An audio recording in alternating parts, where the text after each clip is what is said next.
Setelah Hai Bodong tiba, sebenarnya dia cukup tercengang ketika melihat Shoyan ternyata sudah sehat walafiat. Awalnya dia berpikir bahwa pemuda tersebut membutuhkan istirahat selama 1 bulan untuk memulihkan kondisi tubuhnya sampai ke puncak lagi. Namun tidak disangka, Shoyan malah pulih lebih awal. Di sisi lain bukan hanya itu, saat melihat aura yang berada di tubuh Shoyan, sang kaisar es itu bisa merasakan bahwa pemuda tersebut tampaknya sudah di penghujung penerobosan mencapai Ranah Do Huang. Sungguh keberuntungan yang luar biasa. Pertarungannya melawan Yunsan membuat Shoyan memperoleh banyak keuntungan di dalamnya. Betapa sulitnya untuk menyeberangi jembatan penerobosan semacam itu. Bahkan Hai Bodong harus berlatih selama 10 tahun penuh sampai pada akhirnya bisa mencapai Ranah Do Huang. Melihat kecepatan peningkatan Shoyan sekarang membuatnya benar-benar tidak bisa berkata-kata lagi. Setelah itu, Shoyan kemudian bertanya kepada Hai Bodong bahwa aku ingin tahu apakah Hai Tua pernah mendengarkan informasi tentang faksi yang disebut Aula Jiwa. Hai Bodong menjawab bahwa sebenarnya dia juga tidak pernah mendengarkan kabar tentang faksi semacam itu di masa lalu.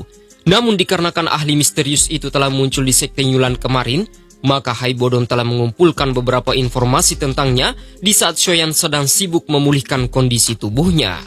Hai Bodong melanjutkan, mungkin aku tidak banyak mengetahui tentang faksi itu, tetapi aku sangat yakin kalau faksi yang muncul berdampingan dengan Yunsan kemarin merupakan faksi yang sangat kuat. Selain itu keberadaannya sangat misterius dan juga aneh. Hal itu dibuktikan saat mereka memburu roh spiritual kuat yang telah kehilangan tubuh fisik mereka di seluruh benua.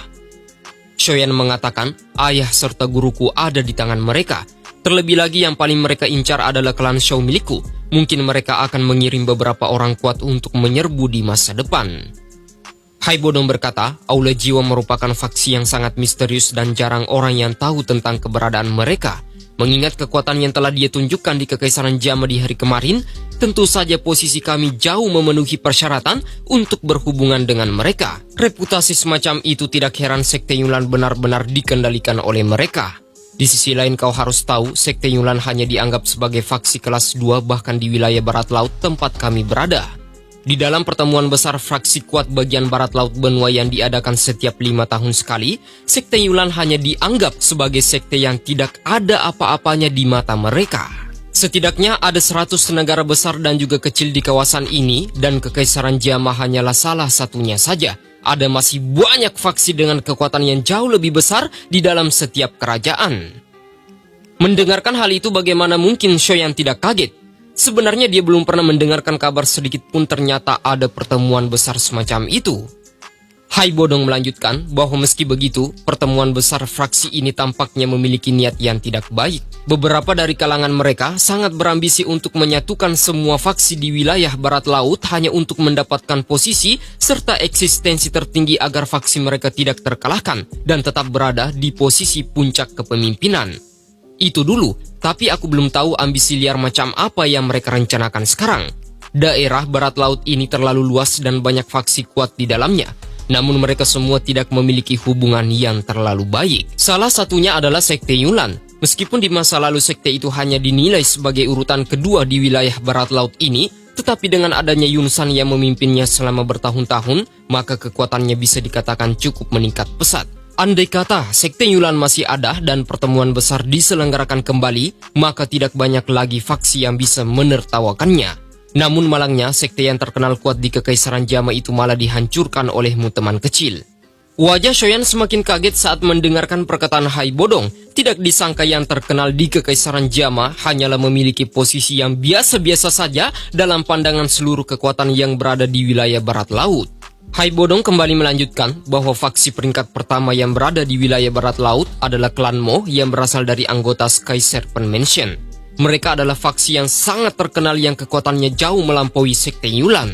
Kata-kata itu sekali lagi membuat Shoyan tercengang. Tidak disangka dua ahli misterius yang pernah dia temui ketika berada di klan Mo untuk menyelamatkan King Ling ternyata adalah faksi yang jauh lebih kuat dibandingkan dengan Sekte Yulan. Mereka bisa memperluas anggota mereka sampai menyebar ke wilayah sudut hitam. Bahkan Sekte Yulan sendiri pun tidak memiliki kemampuan bertahan hidup jika berada di wilayah yang kacau semacam itu.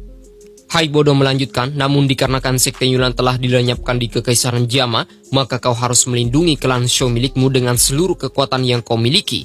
Dikarenakan faksi kuat yang berada di wilayah barat laut akan menargetkan mereka. Oleh karena itulah kau membutuhkan faksi yang cukup kuat untuk bersaing dengan mereka, dan ini adalah kesempatan terbaikmu setelah sekte Yulan dibubarkan. Jika kau beruntung di masa depan, maka aliansi milikmu bisa masuk di antara fraksi kuat yang berada di wilayah barat laut benua.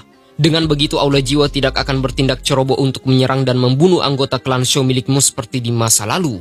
Di sisi lain, jika kau bisa menjadi penguasa dan pemimpin di wilayah barat laut di masa depan, maka tentu saja Aula Jiwa akan takut dengan kekuatanmu. Di sisi lain, berapa lama waktu yang kau butuhkan untuk menyelamatkan guru serta ayahmu jika kau hanya pergi sendirian untuk mencari mereka? Kau harus tahu di benua ini sangat luas dan banyak lika-liku di dalamnya. Perkataan yang dilontarkan oleh Hai Bodong adalah sesuatu yang sangat masuk akal dan juga fakta. Tapi meski begitu, Shoyan akan terganggu dalam pelatihannya jika harus mengurus serta membentuk beberapa faksi nantinya. Tetapi Hai Bodong kembali mengatakan bahwa kau tidak perlu turun tangan secara langsung untuk mengelolanya, dikarenakan kau masih memiliki saudara, biarkan Shodin dan juga Sholi yang mengurusnya. Di sisi lain, setelah mengalahkan sekte Yulan, reputasi yang kau miliki di dalam kekaisaran Jama telah meningkat luar biasa. Tentu saja akan banyak ahli yang akan datang untuk mengajakmu bekerja sama. Setelah mendengarkan itu, Shoyan kembali berkata, kalau begitu, aku akan merepotkan Hai Tua lagi untuk membantuku menghubungi Tetua Fama serta beberapa pemimpin besar yang berada di keluarga kekaisaran.